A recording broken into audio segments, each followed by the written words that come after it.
To see you. God bless you. Thank you for coming with Lou today. It's always a pleasure.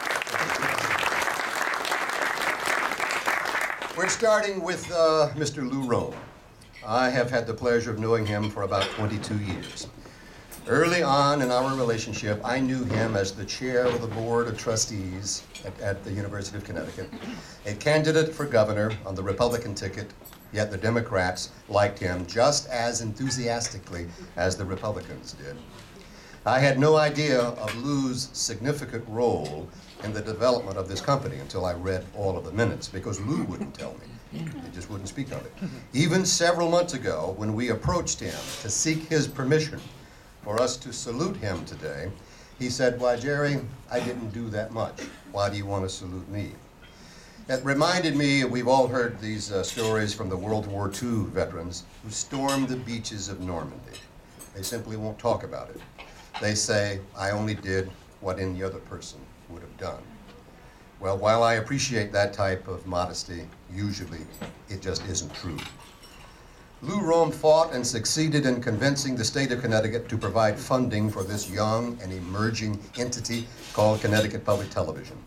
And years later, he saw other states applying for public radio licenses. And he said, "Why not Connecticut?" So he was part of a small group that got together and actually brought public radio to the state of Connecticut. So when he says he did what any other citizen would have done, that simply isn't true, Mr. Rome. Your head is above the average listener. And for example, this past Saturday afternoon, talk about still being engaged, he heard our heartfelt plea from the court side of the University of Connecticut women's basketball team. And it was Lou Rome who rushes to the telephone with his MasterCard in hand and makes a tremendous pledge. So he's still giving.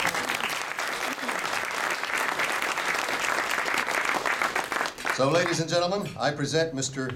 Lou Rome. First of all, we're going to see him in living color on video, and then we'll see him live and in person, but still quite colorful in person. But first, let's watch Mr. Lou Rome.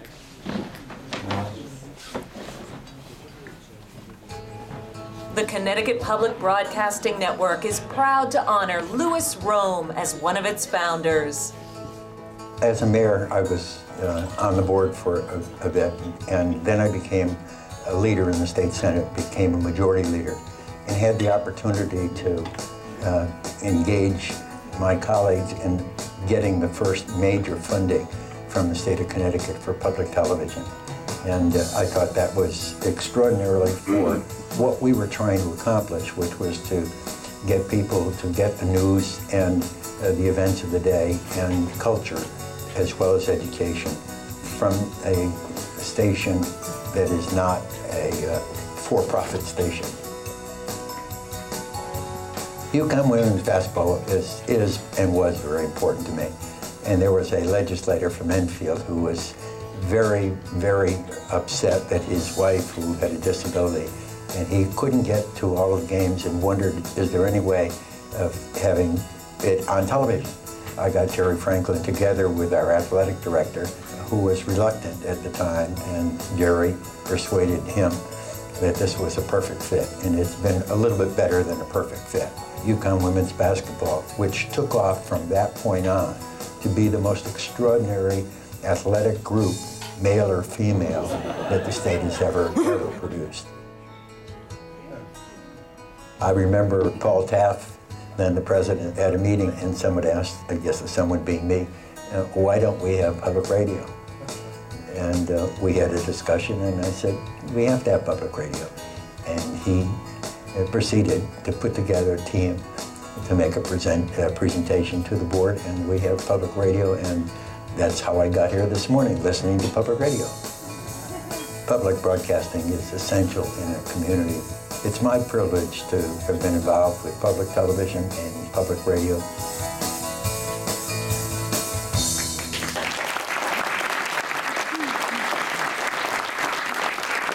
Ladies and gentlemen, Mr. Lou Rome.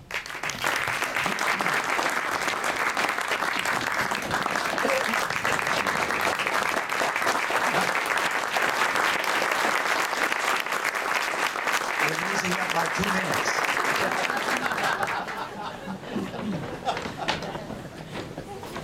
before I begin, you need to understand, why would I be so interested in public radio?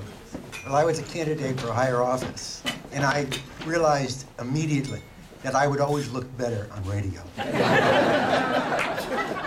And it's true. I'm honored to be here with all of you, and so many of you that I know personally and for so many years.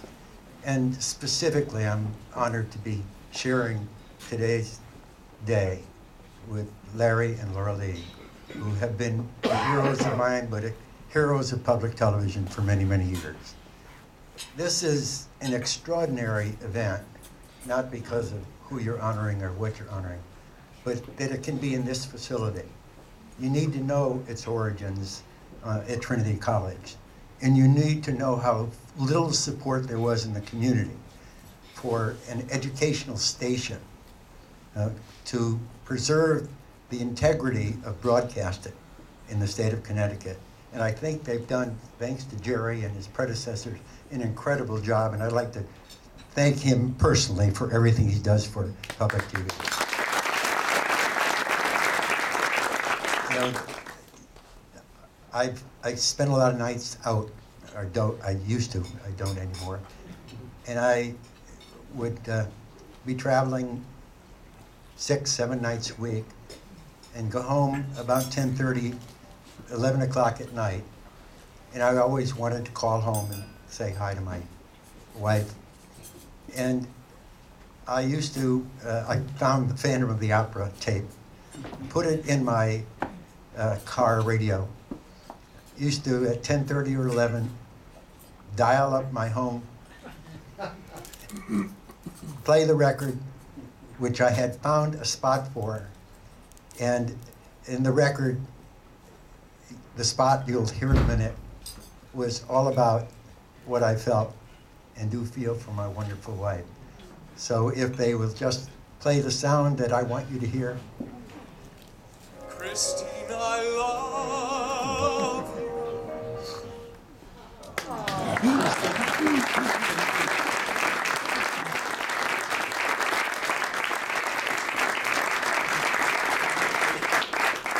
As is our tradition, we have the famous artist Bob Englehart. He does a caricature of these awardees, and so this is Connecticut Public Broadcasting Network Founders Award, Mr. Lou Rowan.